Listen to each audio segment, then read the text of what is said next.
Act 1, rock the boat in a very choiceful way. What do we mean by that? Well, finding a spot for your idea in a very cluttered institutional landscape and giving that idea a chance to grow. So what's missing? Because there's no point in recreating something that already exists. And there was two things that I uncovered that were missing in the kind of landscape of economic development in Scotland. One was small businesses that were looking for relatively kind of modest but not tiny amounts of capital, either debt or equity.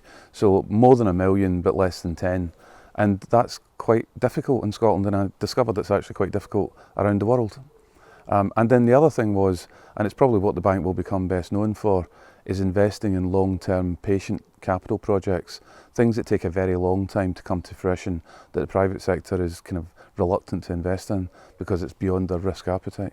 The bank is there to complement the private sector. You know, we don't want to take business away from the private sector. Quite the contrary, what we're trying to do is to get the private sector with their enormously deep pockets to come and co-invest with the bank into areas that we find important for the country's growth and that we are focusing on. So the missions being, you know, the zero carbon mission, some placemaking and areas of demographic change and innovation that we'd like to support. The Scottish institutional space is quite a crowded one. So you've got various different actors, Scottish Enterprise, Scottish Government, Scottish Investment Trust, and so forth. So one of the devil's advocate questions would be, why do we need this new entity?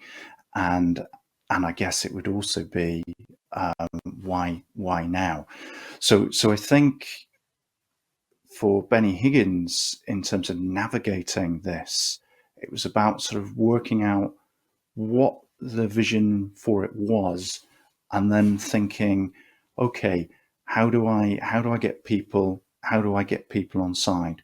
So where it's striking a balance, if you will, between being disruptive and provocative and also being consensual and participative. A lot of civil servants were brought onto the program, and then a bunch of private sector experts such as myself to help guide the content.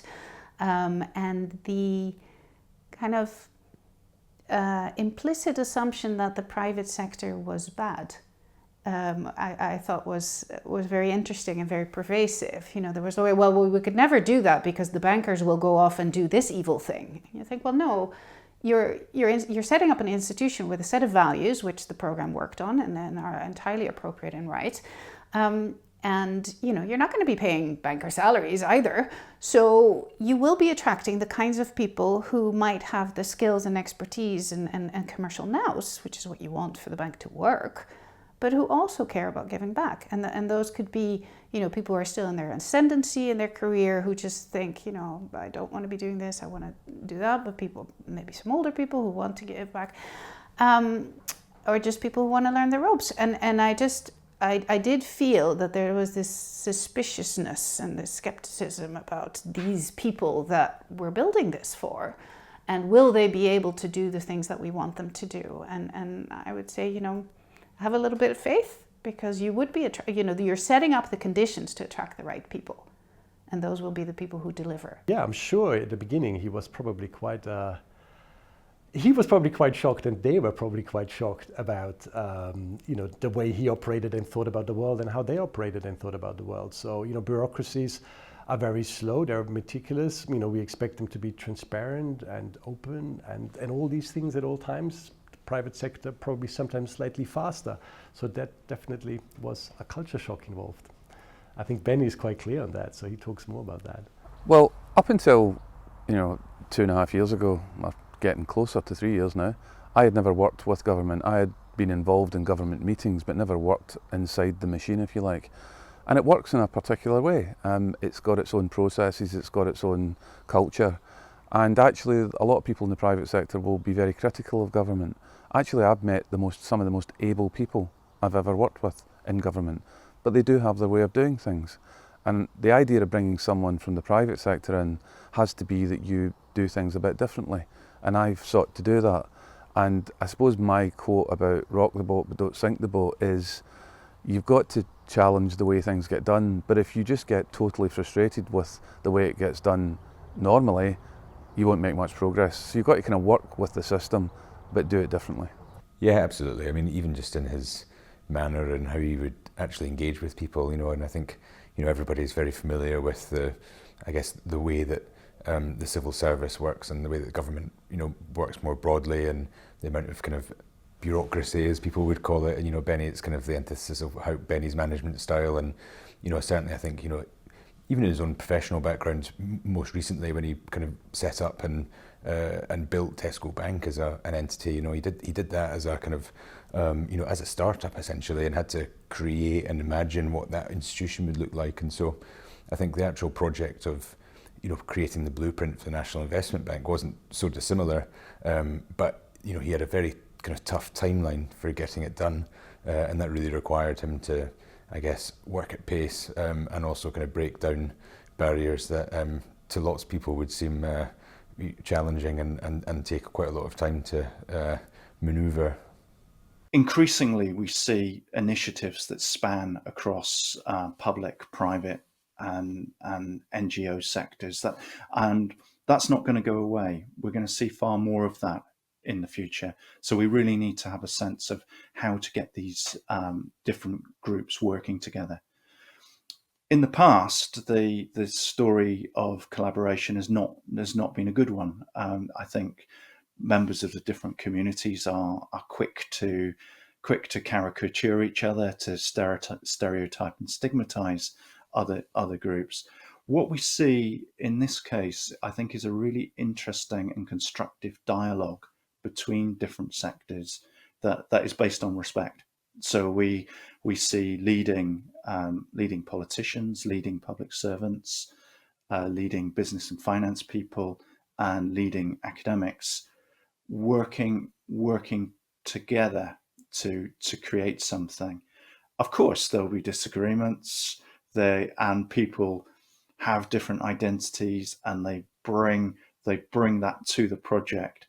But I think that's something that is actually a great sense of strength. That's a great resource to be drawn on. It needs to be a collaborative thing.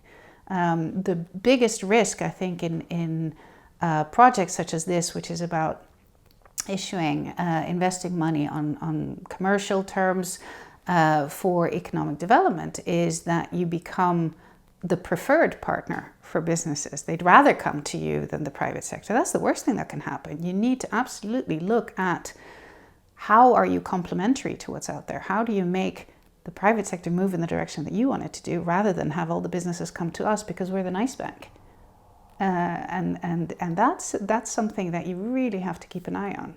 Having a development bank is not a novel idea. The first ever development bank in the world was the KfW, which was set up in the post-Second World War Germany as part of industrial reconstruction under the Marshall Plan. There are development banks all around the world. They are different from agencies. They are there to invest in the right kinds of projects. They have to work hand in glove with the agencies in terms of originating and finding projects to invest in. I'm afraid that, as in all societies, a lot of people who are critics because they've not been involved. and I'm afraid that, this is a well-worn path. This is not novel. Scotland should probably have had a development bank 10, 20 years ago. It will have one soon, and it's needed, but it has to work with the rest of the apparatus.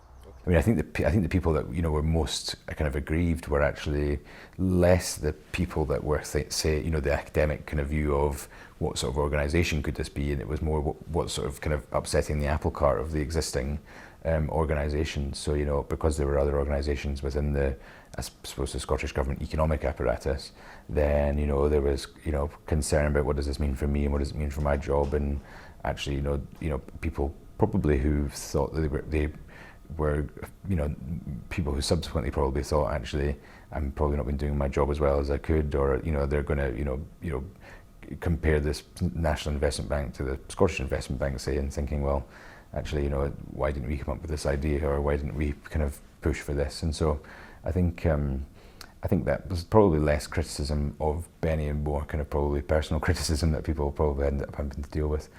Scotland, just as Denmark or any other country, is a quite cluttered institutional landscape. So you have a lot of different vehicles, a lot of different agencies, a lot of government institutions being set up to do multiple things. So it's quite difficult to kind of find a niche, find a space for a new idea to grow.